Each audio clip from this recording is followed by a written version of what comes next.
Welcome to MMC news.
పనిచేస్తుంటే ఒక group నేను వేస్తానని చెప్పాడు సార్. అది చెప్పింది వాళ్ళు పొరపాటుగా మాట్లాడుతున్నారు.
సార్ ఇంకా మీరు ఆమె ఒకటే అడిగారు సార్.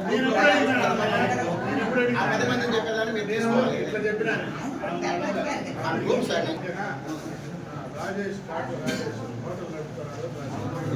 రమేష్ రెడ్డి ఎప్పుడు పనికిరాదు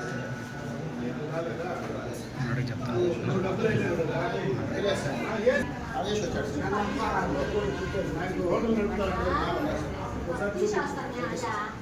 ఎవరికి ఇచ్చిండారు నాకు అర్థం కాదు. హోటల్ నడిపేవాళ్ళు షాపులు పెట్టుకునే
మా నాయన ఎవరు ఇచ్చాడు చెప్పండి సమాధానం. నువ్వు నన్ను పైకి దోస్తే గాజు దొరుకుతాను.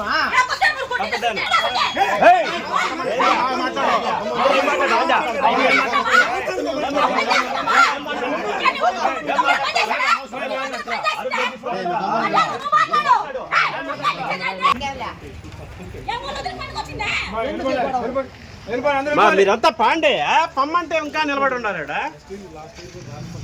దూరంగా పండి.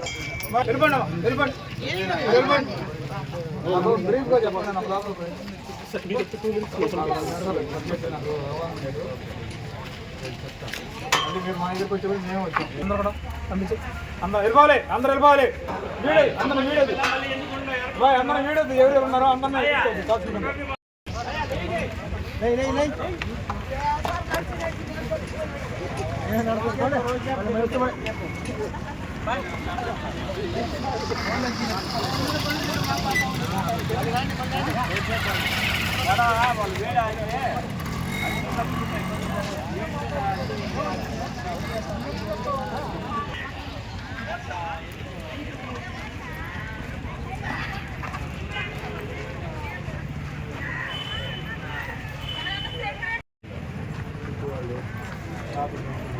ఎంక్వైరీ చేసి ఎంక్వైరీలో ఎంక్వైరీలో ఏ మెరిట్స్ ఉంటే ఆ మెరిట్స్ ప్రకారం ఫర్దర్ స్టెప్ యాక్షన్ తీసుకుంటారు. దానికి ఇదే ఉంది. మీటింగ్ చేస్తున్నారు. దానికి ఇదే ఉంది. దానికి సంబంధించిన అథారిటీ ఉంది. ఆఫీసర్లు ఉన్నారు. వాళ్ళు ఏది చేయాలో డెసిషన్ తీసుకుంటారు. టేకింగ్ డెసిషన్ పెట్టుకోవడం తప్పు కాదు. వాస్తవం అవాస్తవం అనేది చేస్తారు. గుమ్మడిగల ఎవరంటే ప్రజలు అడుగుతున్నట్టు ఎందుకు భయపడాలా? ఎందుకు చేయాలా? తప్పు చేయనప్పుడు లేనప్పుడు ఎందుకు మీరు ఆర్బీఐ ఎందుకు అవసరమా? ఎవరన్నా కానీ అవసరమా? ఆర్బీ చేసుకుంటే ఏమన్నా ఉపయోగమా? ఇప్పుడు నెక్స్ట్ ఏం చేస్తారు సార్ మీరు? ఇప్పుడు ఆయన ఏం చెప్తున్నారంటే కొంతమంది ఇప్పుడు చాలా మంది వాళ్ళ పేర్లు ఉంటాయి. వాళ్ళు ఏమంటారు, 90 సంవత్సరాల వాళ్ళు, షాపులు మెయింటైన్ చేసేవాళ్ళు, తర్వాత వికలాంగులు ఉంటారు. వాళ్ళు వీడికి రాలేదు. వాళ్ళు ఇంటికాడ చూపించారు. వాళ్ళు చూస్తే నాకు తెలుస్తుంది ఆ పని చేశారు. వాళ్ళతో ఫోటో తీసుకున్నారు. అందుకని అబ్బాయిన తర్వాత ఇప్పుడు మాట్లాడే ఎక్కడ మాట్లాడతారు? ఫీల్డ్లోకి వెళ్తే వెరిఫై తీసుకుని పెట్టుకోవాలి. ఇంటికి కొంతమంది తీసుకుని నాకు ర్యాండమ్ దానికి ఓకేనా మీకు ఇద్దరికి? దానికి ఎందుకండి అరుచుకోవడం అవసరం? విషయం అయితే ఏం లేదు సార్. నేను ఒక మాట చెప్తాను సార్. మా నాన్న పనికొచ్చాడు అన్నాడు. మా నాన్నకి అది పనికొచ్చింది. వాళ్ళ నాన్న కూడా పనికొచ్చాడు సార్. నేనన్నా దాని గురించి నువ్వు నన్ను దోస్తావు అన్నాడు. నేనేం తోయలే. ఫస్ట్ అతనే తోసింది. చిన్న కోసం చిన్నదే లేదు సార్. అంతకుముందు వాళ్ళు వచ్చారు సార్. దాని గురించి కాదు. మీరు వద్దులే మీరెవరు వద్దు.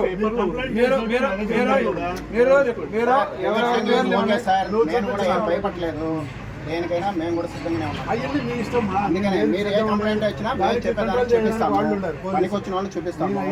ఎవరో ఒక మనిషిని పెట్టుకొని రారు అనే కాదు. మీకు చెప్పిన మాట నేను వాస్తవం.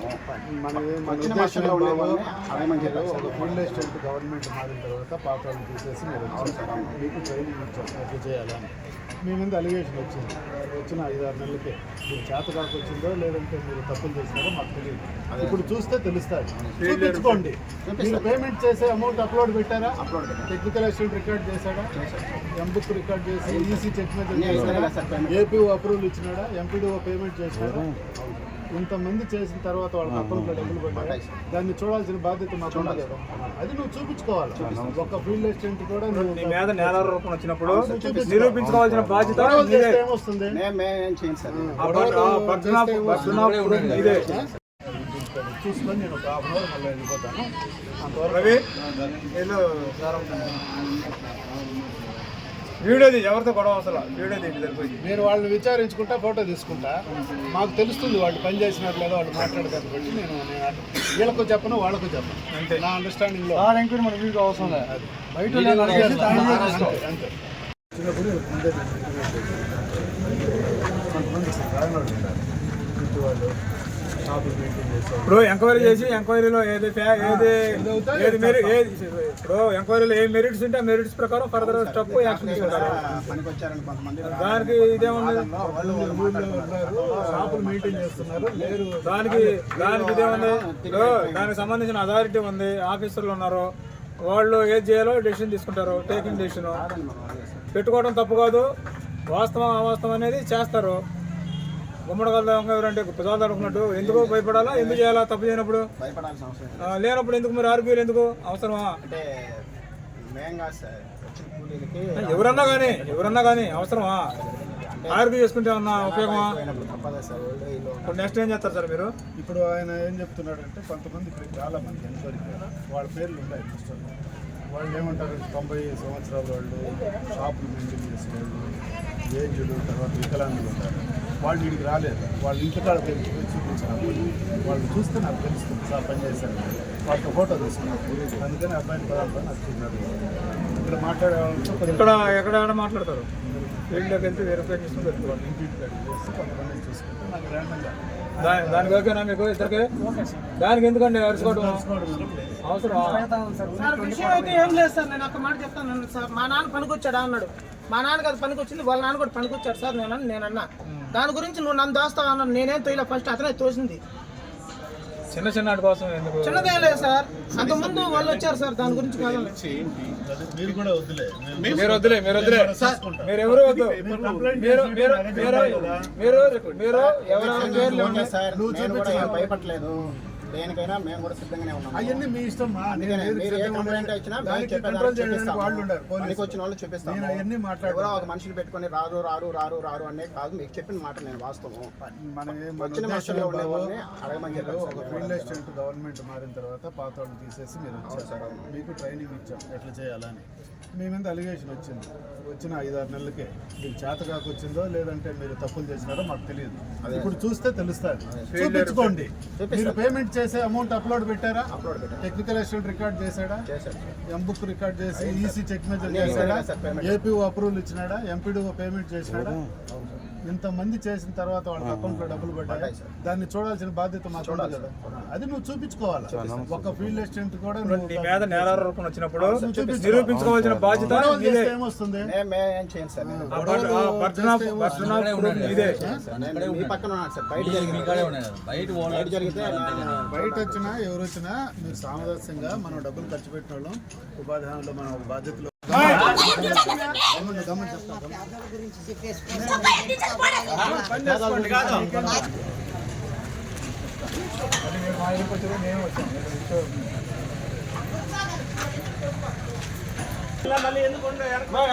ఎవరు ఉన్నారో అందరూ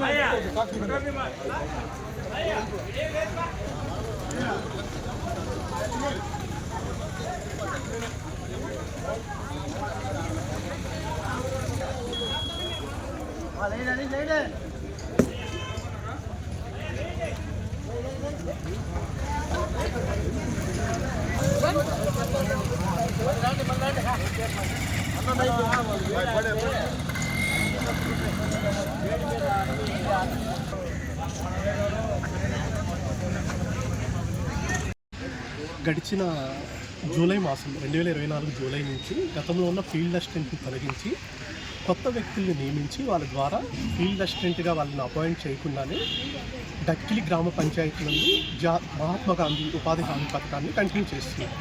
ఈ కంటిన్యూ చేస్తున్న తరుణంలో కొత్తగా చేస్తున్న వ్యక్తులు ఏం చేశారు అంటే బినామీ మస్టర్లు సృష్టించి ఎవరు పనికి రాని వాళ్ళకి జాబ్ కార్డు సృష్టించి వాళ్ళ పేర్లతో ఈ 6 నెలల కాలంలోనే 100 రోజులు పని పూర్తి చేసినట్లు నిధులు డ్రా చేశారు.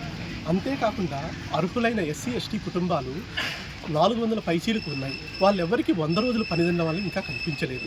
అంతేకాకుండా గతంలో ఉన్న ఎటువంటి జాబ్ కార్డులు కూడా ఇప్పుడు అందుబాటులో లేవు.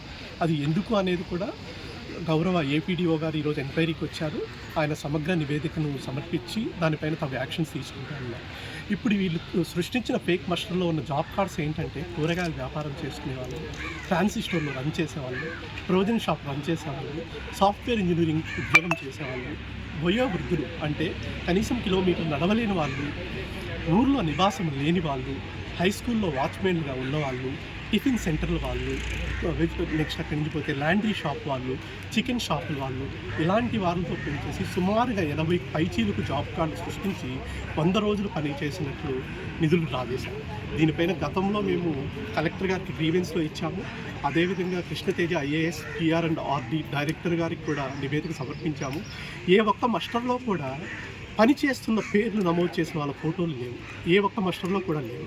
దాని మీద సమగ్ర దర్యాప్తు చేయాలని ప్రతి ఒక్క మస్టర్లో ఉన్నటువంటి ఫోటోని, దానిలో ఉన్న పేర్లని, వాడి జాబ్ కార్డ్ నెంబర్ని, వాళ్ళకి ఎప్పుడెప్పుడు పేమెంట్ రిలీజ్ చేశారు ప్రతిదీ కూడా సబ్మిట్ చేయడం జరిగింది.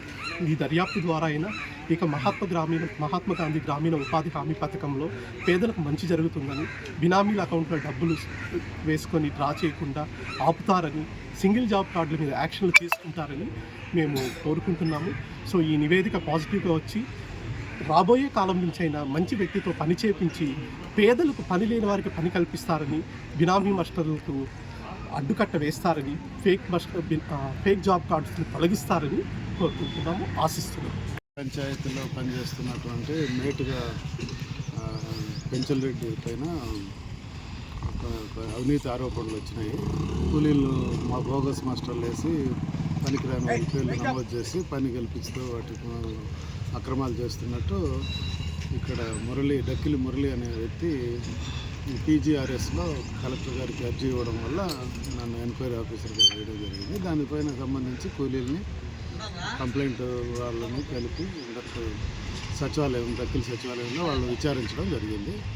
విచారణలో కూడా భాగంగా ఎవరైతే బోగస్ మాస్టర్లు ఉన్నాయో వాళ్ళ పేర్లతో వాళ్ళని, తర్వాత వాళ్ళు పనిచేస్తున్న వృత్తి వివరాలు, వాళ్ళకి షాపులకు కూడా వెళ్ళి విచారించడం జరిగింది. దీనిపైన పూర్తిగా